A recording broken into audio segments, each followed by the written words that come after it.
News with swearing. Daily beans, daily beans. Daily beans, daily beans. All right, everybody, welcome back. It's time for a little news from under the radar. This is AG, and I wanted to talk today to you about a piece that was penned by Asha Rangappa. She's been on the pod several times, senior lecturer at Jackson Institute for Global Affairs at Yale, and former FBI agent, and she's legal and national security analyst for CNN as well. And she put together a story here that says Trump can still make it very hard for the FBI to investigate him next year. From a self-pardon to ordering Justice Department memos, the president has the power to protect himself. Now, she goes on to say the final votes from Pennsylvania and Nevada not only changed Trump's political future, they changed his legal prospects too. And I tweeted about this. I said, not only is the election on the ballot, but so is his ability to be criminally prosecuted. Because once he's out of office, he's no longer covered by that Office of Legal Counsel memo. And that's what she's talking about. She says when Trump leaves the Oval, he will face potential liability for criminal acts he committed while in office and even before. Between now and January 20th, though, Trump has a lot of power to make it harder for the Justice Department and the FBI to follow through on any investigations once he's no longer president. She says, until now, the Office of the Presidency has largely shielded Trump from the prospect of criminal prosecution. Some of this is because of Justice Department policy. Despite finding substantial evidence of obstruction of justice in the Mueller investigation, Mueller declined to charge Trump, citing a 1973 Office of Legal Counsel memo. We've talked about this. And Barr has further protected Trump, defending the president's actions in public and pressuring prosecutors who might harm the president's interests in private. We knew about that, too. But without the immunity offered by his position and with a new attorney general under Joe Biden's administration, Trump will be accountable to the law like any other citizen. But Trump reportedly planned to fire the FBI director, Chris Wray, once the election ended. And while that might be emotionally satisfying for the president, we saw when he fired Comey that simply deposing the head of the FBI doesn't actually stop any investigations. Nonetheless, Trump can take much more concrete steps to protect himself and his family than the simple symbolic one of throwing out an appointee that he decided was disloyal. The strongest and broadest immunity from federal prosecution would come in the form of a pardon. Gerald Ford offered Nixon a pardon for any crimes committed while in office, and George H.W. Bush, with the help from Barr, then also Attorney General, pardoned 6 people involved in Iran-Contra. That stopped 2 ongoing prosecutions dating back to the Reagan administration. They stopped dead in their tracks. However, since Biden has categorically stated that he will not pardon Trump, Trump would have to engineer that himself during this transition period. So he has 2 options. First, Asha says, he could try to pardon himself. That's a risky move, as whether a self-pardon would be constitutionally valid, as it's an unsettled legal question, because no previous president has tried it. Most legal scholars agree it's not permissible, though, and if Trump pardoned himself and were later challenged and invalidated, he would be back to square one. Alternatively, Trump could resign at some point before January 20th, 2021, leaving Pence to assume the presidency, however briefly, giving him the power to pardon Trump. Thanks to the precedent Ford set with Nixon, such a pardon, which Pence could also extend to members of Trump's family, would probably be constitutionally secure if it covered uncharged crimes committed while Trump was in office. Trump has a couple of quieter options, though, and we knew about these, but here's where Asha gets into the weeds. He could pursue behind-the-scenes stuff to protect himself. One thing, he could get Barr to provide legal cover for anything that future prosecutors might want to examine in the form of internal memos written by the Office of Legal Counsel. Much like the legal counsel memo that's in there now that said a sitting president can't be indicted. Barr could whip something up that says past presidents can't be indicted. We already know Barr has expressed legal theories supporting an expansive view of presidential power, including the idea that the president cannot be, as a matter of law, cannot obstruct justice. He also determined, Barr did, without investigation, that Trump's solicitation last year of Ukrainian President Zelensky to investigate Biden was not a thing of value, which would have constituted criminal finance violation. The Office of Legal Counsel could incorporate arguments like this into office legal positions of the Justice Department. While they wouldn't be binding on a future attorney general, they would undermine future investigations and prosecutions by giving Trump a basis to argue that his actions were legally justified and sanctioned by his own legal advisors. Trump has a bigger problem with investigations that have already taken place or that may be actively underway, though.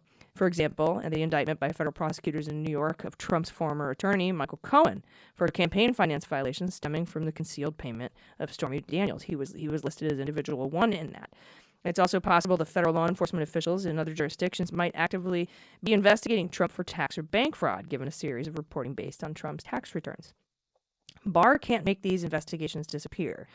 The investigative documentation that has been gathered is protected from tampering at this stage. However, he can paper over the files, meaning adding memos justifying closing the cases or calling into doubt the evidence or the assessment of investigators or prosecutors who have worked on them. We've seen him do this already, she says, in his attempt to reverse the sentencing recommendation of Roger Stone and in the Justice Department's current attempt to drop the charges against Mike Flynn. By quote-unquote poisoning the cases in this way, Barr can effectively plant exculpatory material into the record, meaning prosecutors would be legally required to provide these memos to the Trump's defense team. And this would set up future prosecutions to seem as though they are pursuing legally baseless cases because of political bias. Of course, none of these actions would protect Trump from being prosecuted for state crimes, a very real possibility. Given that, we know New York Attorney General and then Cy Vance and the Manhattan DA, we all know about that. But it's hard to know what Trump might do during the transition itself if he feels panicked and decides to get rid of anything he thinks might incriminate him. And Natasha Bertrand did a story about those records. Any records relating to Trump's official duties as president, even contained on personal devices, are officially presidential records, and attempts to destroy them constitute a new host of federal crimes. In short, Trump won't be in the clear no matter what he does. This is especially true when we consider the FBI's counterintelligence interest in Trump that will continue after he leaves office. He'll still know highly classified information, so it'll be more important than ever for the intel community to know whether foreign countries have any leverage they can exploit over the former president. And that's what Asha says, and we know this to be true, and she goes on about this. He's in debt over almost $1 billion, and it's spent $420 just to Deutsche Bank alone. And those loans could have been underwritten by Russia. We don't know. We don't have that information yet, but it definitely makes him a target. If our foreign adversaries know he's got $1 billion in debt and say, hey, just sell us a couple secrets, we'll take care of your debt. I mean, shit like that happens. Or not, we'll take care of your debt, but we'll buy cash-only purchases of your condos in Trump Tower through an LLC, backdoor. We've already seen that kind of behavior. So it's going to be really interesting how this all plays out.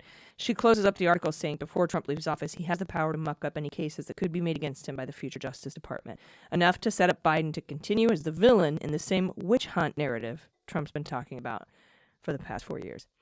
So this is a really, really excellent article. There's a lot I didn't get to in it, but I wanted to give you the main highlights here. It's by Asha Rangappa. It is in the Washington Post. You definitely need to check it out. And I will be right back with Frank Figliuzzi, and we're going to talk about some of this.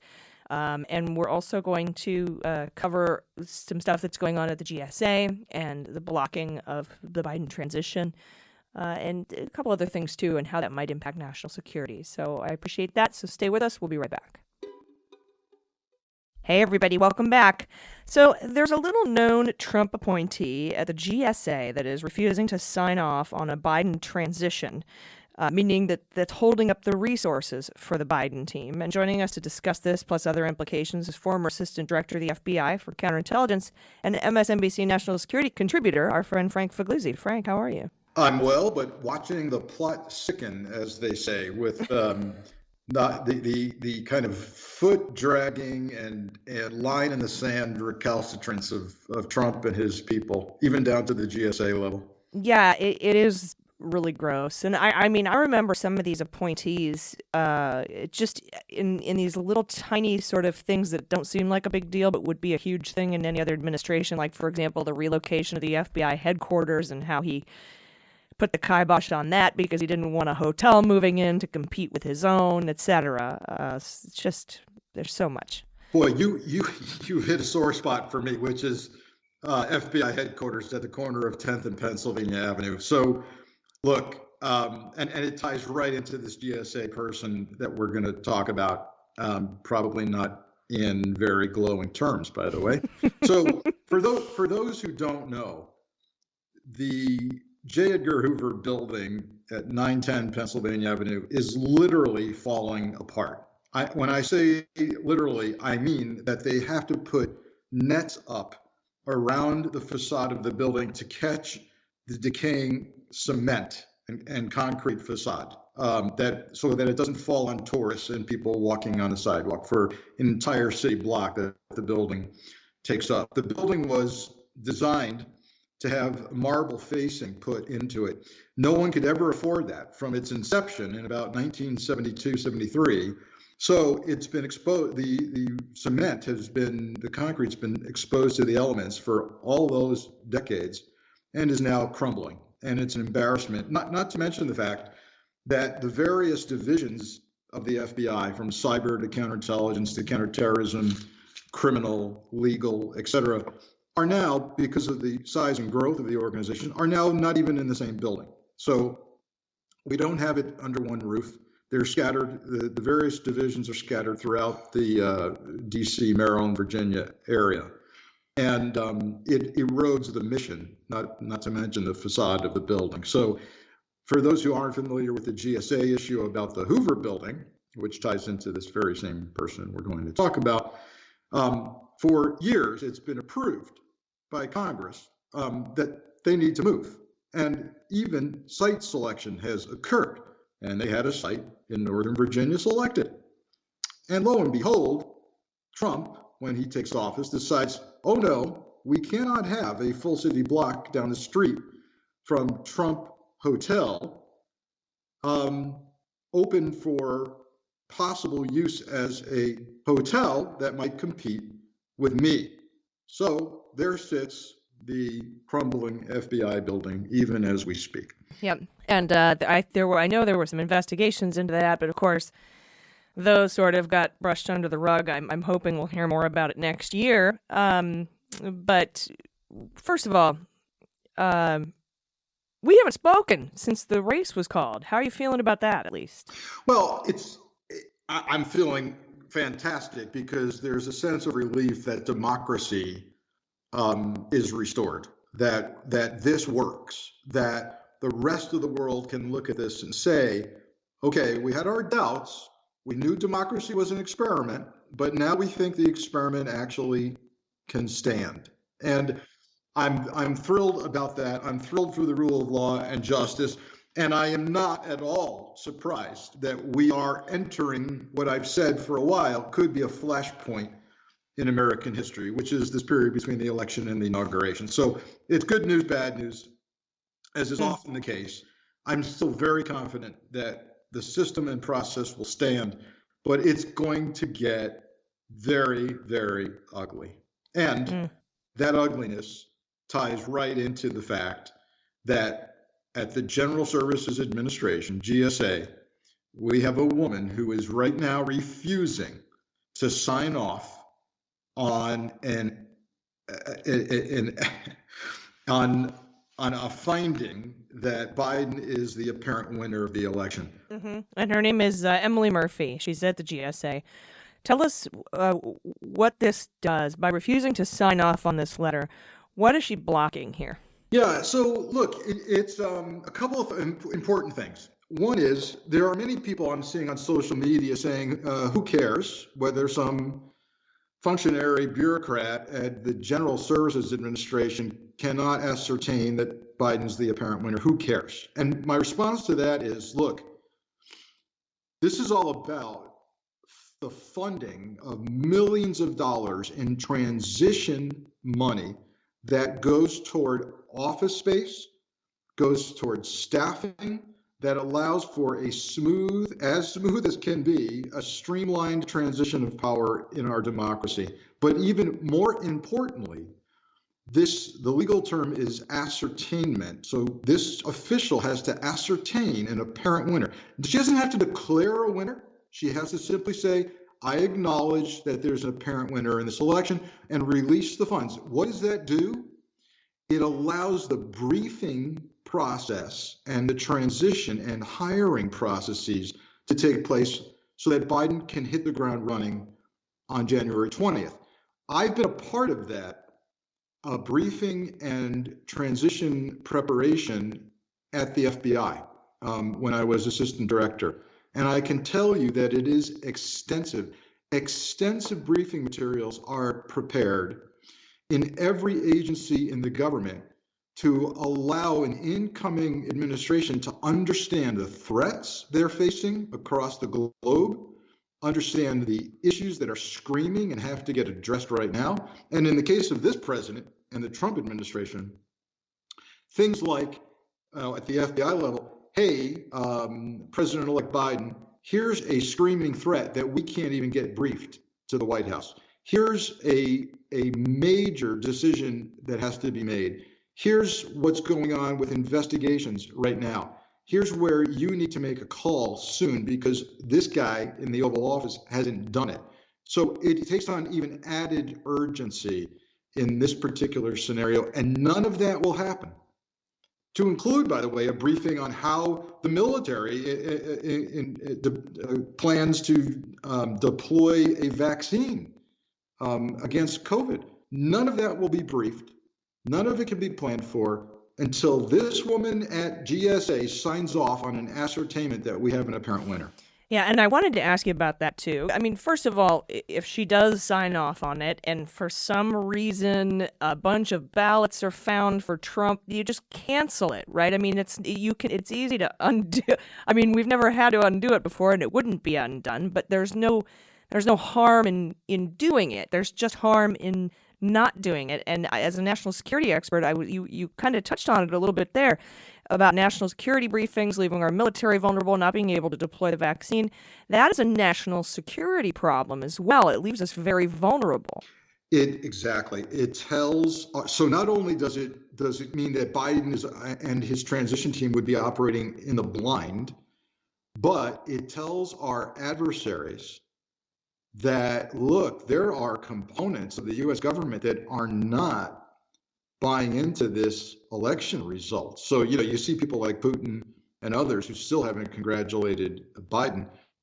This sends the message that Biden is not legitimate yet, and it is a security measure. The other thing about this that I've pointed out in my own social media is I think it's time for Biden. I mean, I'm willing to give this about a week of legal challenges by Trump, and he can continue to get knocked down in court after court and state after state. I'll give it about a week, and then I think Biden needs to sue on this decision, because you can go back and forth on election results, and Trump can challenge the election and claim fraud for years, but on this one call, this GSA call, I see it as a possible end around where Biden can go to the courts and say, hey, I am the apparent winner and I need this money and I need these briefings.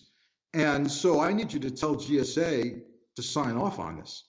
And if the courts do it, and I think they will because he is the apparent winner, then it kind of just pushes all of the Trump challenges on the election proper to the side. And have the courts just go, yeah, you know what? You are an apparent winner. You need to get the transition going. And I love it. I love the strategy if it happens, because it's a way of going, Trump can challenge this till he's blue in the face, but I've got a court ruling saying GSA needs to call me the apparent winner. Mm. Yeah, and I think that, there's a lot of evidentiary support for that as well, which, Trump does not have in his legal battles. But I'm not surprised. I mean, Kushner put together his legal defense or his legal, strategy, and the guy running it doesn't even have a law degree. He doesn't even have a bachelor's degree. He does have COVID, though, as of today. But, so here we are in a situation where, everyone, like every single person who's a lawyer, and even people who are not lawyers like myself who understand that a case has to have evidentiary support or show harm, he's got none of that, but Biden's case would, and I think that's what you meant, and this is what you're talking about when you tweeted out today. You said this is how the Supreme Court ultimately tells Trump to take a hike. Yeah, if Biden, like I said, if a few days go by, and I predict this is going to happen, that GSA just refuses to even call him an apparent winner, I think Biden should go to court on it, and I think he'll prevail, and I think it kind of quashes and silences all the more substantive, or I should say, the lack of substantive challenges regarding the actual election itself. Yeah, I mean, if Trump is going to play the court system in a fraudulent, exploitative manner, then certainly Biden can come in and say, you know what, I've actually got some evidence that I'm the apparent winner, and I'm gonna go to court with that. And I think it should happen. Yeah, I'm assuming that the Biden team knows that this is an option. Has anyone talked to them about it? Have they brought it up? Is this just sort of an idea that's floating around down amongst pundits?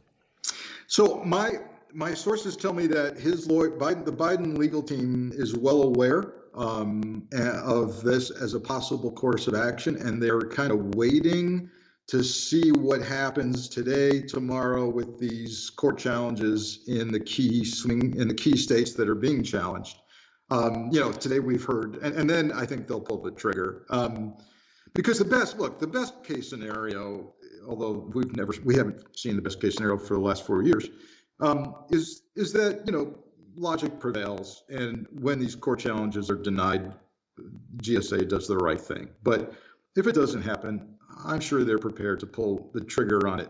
But even today, we're hearing about Trump claiming that dead people have voted, and he's going to show proof of obituaries, and it was quite refreshing to see that Kayleigh McEnany was having a press conference today and started to go off on this craziness tangent of it's all fraudulent, and Fox News cut her off. Neil Cavuto stopped the feed from the press conference. So even Fox News is realizing that this is going nowhere. Well, I would love that. I'm going to put some beans on that. I hope I'm going to put some beans on Biden pulling the trigger on a lawsuit of the GSA thing here in the next week or so.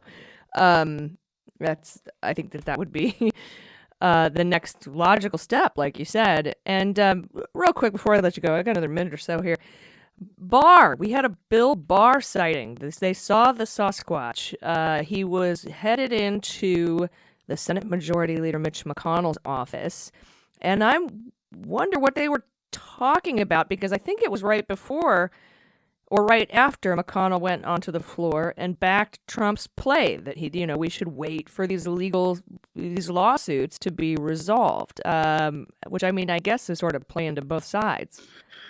Oh my. Well, look, it should not shock anybody that we have an attorney general who thinks he's the personal attorney to the president, and I'm willing to bet some cash that that's exactly what he was talking about with McConnell, is some continuing strategy to coordinate efforts. And by the way, I'm also concerned as we look down ballot and we look at Georgia, and we look at the runoffs for the 2 Senate seats there. I think you're going to see Barr engaged in some shenanigans there as well. And I think one of the things they need to be very careful of, and perhaps Barr is savvy enough to figure it out, is when you start challenging ballots, you better be prepared to have Democrats come in and go, oh really? So let's figure this out. Democrats seem to have lost in Congress. Republicans have won congressional seats and Senate positions. Do you want to challenge those too? Do you want to, let's see, those dead people that you claim voted in Nevada, did they vote for Republicans down ballot? You want to go at it that way? This could go on forever. And the bottom line is this: are there adequate numbers?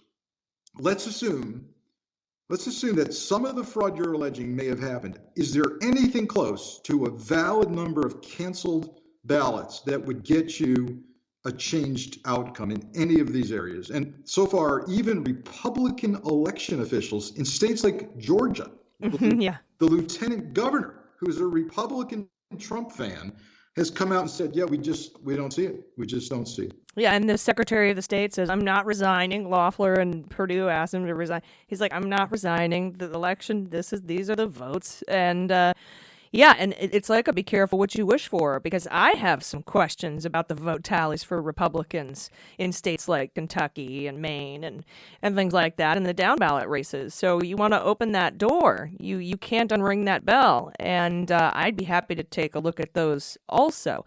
I don't have any proof. There's no proof that there's anything wrong with this election. But I definitely would like it looked into. I just think that you're right. It's a be careful what you wish for situation. Yeah, but they've never thought. Look, the Trump administration has never thought 2 and 3 steps ahead here. So Nope.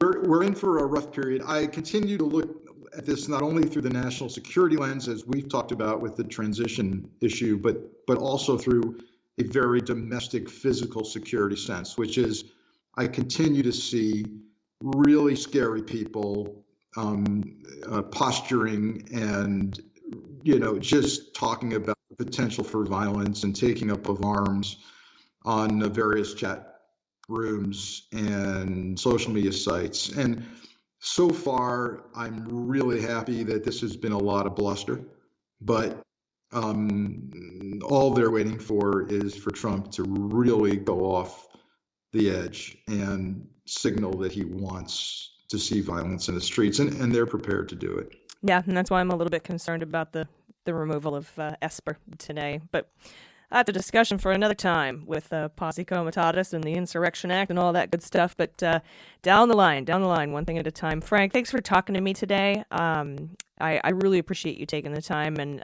we'll speak again soon. Of course, anytime. Stay safe. You as well. Everybody, we'll be right back with Dana Goldberg and the good news, so stick around.